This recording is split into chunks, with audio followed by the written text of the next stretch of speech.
Je m'appelle Guillaume Bourrin, je suis pasteur à Montréal, mais avant cela j'étais dealer et j'ai rencontré le Christ qui a transformé ma vie.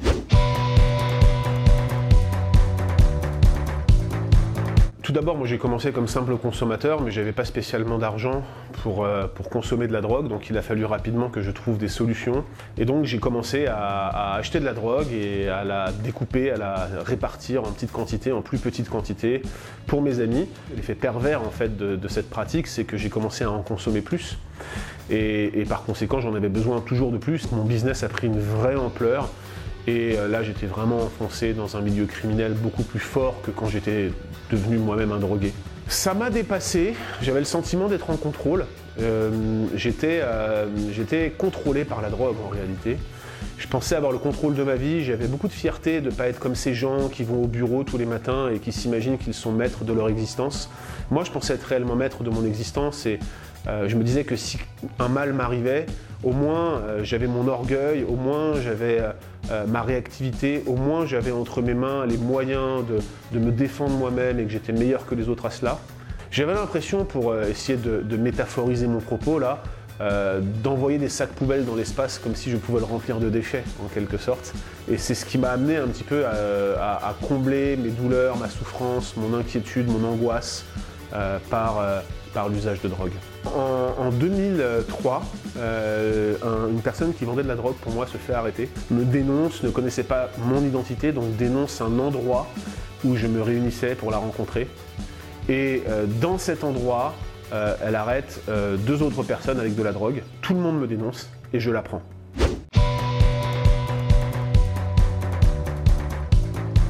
Pendant ma cavale, je m'interroge et je me pose des questions et je parle à Dieu, je recommence à prier.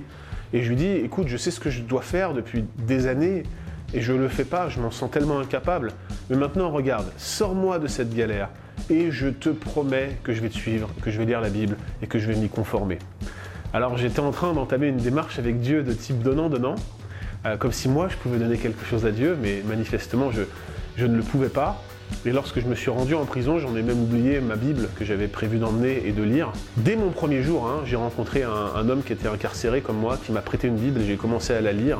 Je me rappelle écrire des sections entières de la Bible sur le mur pour les mémoriser et pour les relire quand je n'aurais pas de Bible sur moi. Puis mes parents, à ma demande, m'ont fait parvenir une Bible et je l'ai dévorée pendant toute ma période d'incarcération, pas très longue, 3 mois et demi en fait, cette période, mais suffisante pour lire le texte biblique.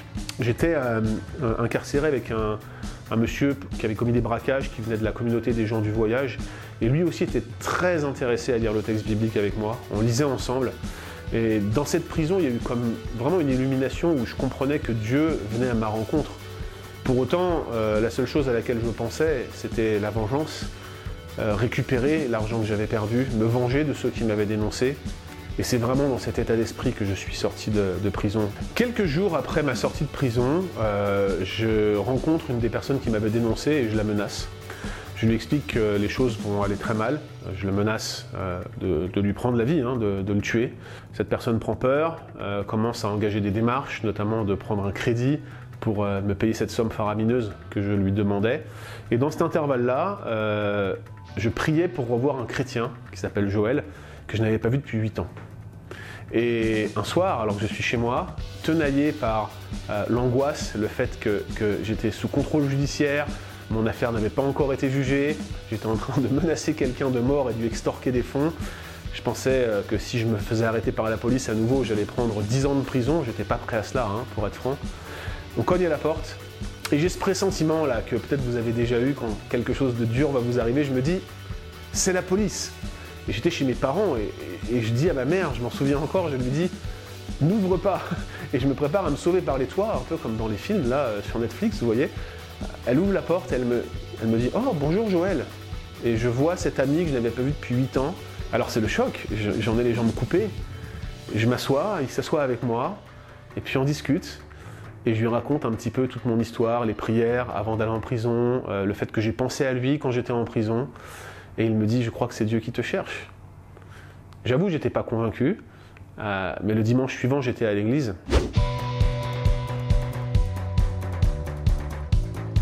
Ce jour-là, j'ai crié à Dieu en lui disant, écoute, je voudrais changer, je voudrais que tu me transformes, je voudrais que que tu me rencontres. Et j'ai enfin, en quelque sorte, compris le message de l'Évangile, le sens de la mort de Jésus, qui donne sa vie à la place des pécheurs, qui se substitue à eux, qui prend sur lui la condamnation que les pécheurs méritaient. Et ça, pour moi, c'était radicalement nouveau de voir ce message de l'Évangile d'un Dieu parfait qui se fait homme pour venir à ma rencontre et me sauver parce qu'il m'aime. Incroyable nouvelle à mes yeux. Et par conséquent, en acceptant ce message, en me tournant vers le Christ, eh bien, j'acceptais qu'en quelque sorte, il avait payé ma dette, il avait ôté de mon dos ce poids de la culpabilité et il me proposait une vie nouvelle devant moi. Et ce jour-là, en fait, il a commencé dans ma vie une œuvre de transformation qui, pas à pas, m'a amené à être complètement libéré de la drogue. J'avais l'impression, en regardant en arrière à ce moment-là, que toute ma vie, j'avais couru derrière le plaisir et le bonheur. On cherche tous le bonheur.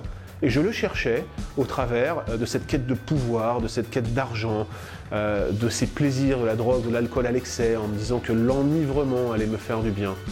Et en regardant en arrière, en voyant ce Dieu qui était là tout ce temps-là à côté de moi, j'ai l'impression que je ressemblais à vous savez, ce sale gamin qu'on emmène en vacances et qui préfère jouer dans une flaque de boue alors qu'il a l'océan à côté. Et je me sentais en quelque sorte comme cet enfant qui avait perdu son temps toute sa vie et qui enfin pouvait se baigner dans l'océan de la grâce de Dieu.